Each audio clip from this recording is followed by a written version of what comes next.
Wife of 16 years, Susan, and two of our grandchildren, Andrew 12 and Courtney 10 in Long Island, New York. A brother Patrick and family in Chattanooga, and a sister Kate in Knoxville. Kate's with us today, and his mother and me. Actually, Rob's connection to Oak Ridge dates back to the early 1960s, though, when we would visit my wife's aunt, Vernil Harmon, who was a Anderson County elementary school teacher. Perhaps some of you might remember her. And cousin Nancy Harmon, who graduated from Oak Ridge High School in the mid-1960s. So you see, we have some strong and personal connections to your fine city. I want to digress from that briefly, though. Our son's first visit really was to Knoxville, came in 1982 along with his Duke University football teammates to Neyland Stadium, sorry. The World's Fair was in progress, and late in the fourth quarter, our son laid a block on Fuad Revez. Perhaps some of you remember that name, the UT kickoff man. Anyway, he laid a block on Fuad Revez that allowed the Duke kickoff returner to score, and Duke won that game 25-24. Johnny Majors and Phil Fulmer were not very happy that day, but we were. But before you boo me off, take a note of my shirt here. Our other son, Patrick, was a volunteer offensive lineman from the 1987 through the 1991 season, so we bleed orange today. This war on terrorism is a confusing war because of the elusive, scattered, and secretive nature of our enemies. I urge each of you to continue to pray God's wisdom, strength, grace, and divine leading for our President, Congress, military leaders, and personnel who will be conducting the major part of our defense of freedom. This is a very necessary and a very worthy purpose. God bless America.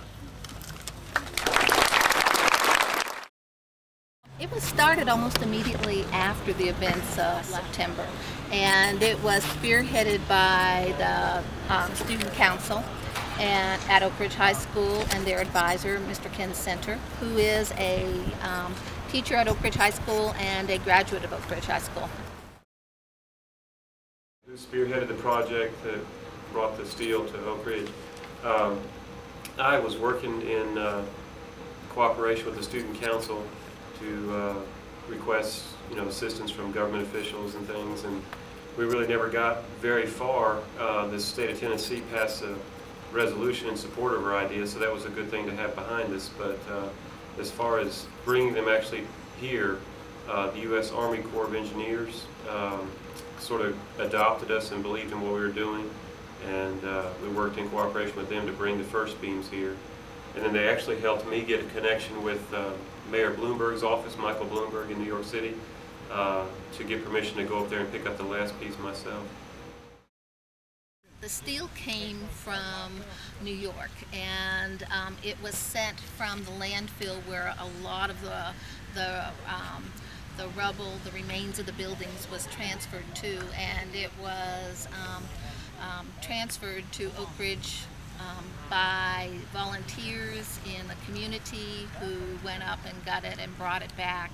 And then I think the original model that they had thought they would use wasn't used, because when they saw the steel they realized it probably spoke more eloquently as it was. So it is very similar, other than cleaning and finishing so it won't rust. It's very similar to what the pieces were like when they came. I'm not sure who was the person or the people who finally designed it, but there was, I think, a lot of input from Student Council people, and then I think staff input also. Before we even got our steel, a gentleman contacted me from O'Quinn Enterprises, that's O-Q-U-I-N-N, and they're located in Maynardville, Tennessee, north of Knoxville in Union County. They're a steel fabrication plant that really some patriotic folks, and they volunteered to help us even before we got our steel. Once we got our steel, they've been really spearheading the engineering and design and construction of the memorial. We received permission from the City Council to go forward with our idea, and they passed a resolution in support of us. We told them at that time we wanted to put it under our flagpole at the front of our school on Providence roadside, and they approved that operation, so that's where it was intended to go. Was there any money from the City of Oak Ridge involved in creating the sculpture? No money directly. The mayor actually pledged to give money, and he gave money out of his personal funds, but all of the money that went into making our memorial was donated by private organizations or private individuals. Most of the work and the other materials were donated, and O'Quinn helped us get those donations through their contacts with other contractors. The total cost was about $12,000 for all of our materials that we had to buy, and that was all privately donated. Well, that steel that is on the flatbed truck is going to be used. Mr. Center talked about the fact that they were going to develop small plaques, and there was going to be a piece of that steel on each one, and they were going to go to the 49 other states, and that those then would go to a high school in each state to use and perhaps have a memorial a year from today. And I think that's still in the development plans. It was something that was, the decision I think came from student council and from administrative staff at the high school about, the location of it. Vote on the location, no, but there was sort of public consent. As long as we said we were going to incorporate the flagpole in the memorial itself, I think everybody saw that was the appropriate place to let people come in and go out, so that as you come into the school, you see it and realize that you should take, the opportunities here more seriously because our country's in a crisis.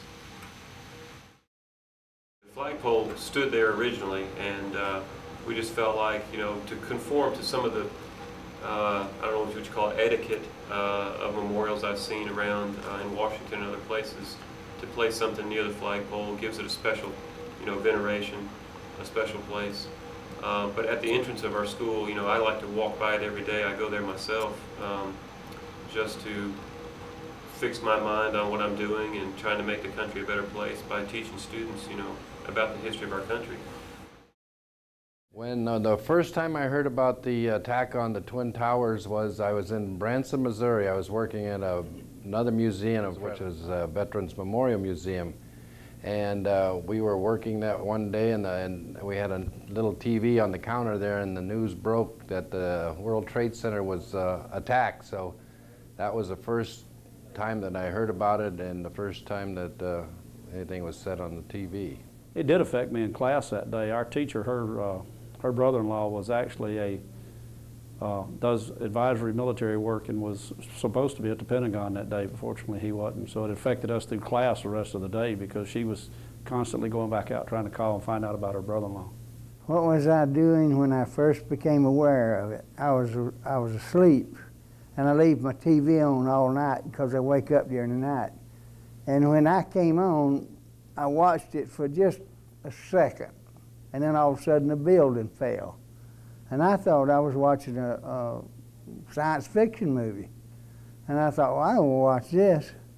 And then it came on and said, well, a plane has hit another one. And I realized then it was the news. And I thought how terrible that would be to be in that building and it collapsing, and you having to run down. And those firemen and policemen knew it and didn't leave. They stayed trying to help people. That was the most awful feeling I believe I've ever had. It was more indirectly because we could feel that it was about to break loose, this terrorism that was threatening us all the time. So I think indirectly it kind of affected us all. I'm a Vietnam veteran, so I had a feeling that some kind of war or some kind of conflict was going to come out of this. If I had a chance to attend a September 11th ceremony, yes, I'd attend it.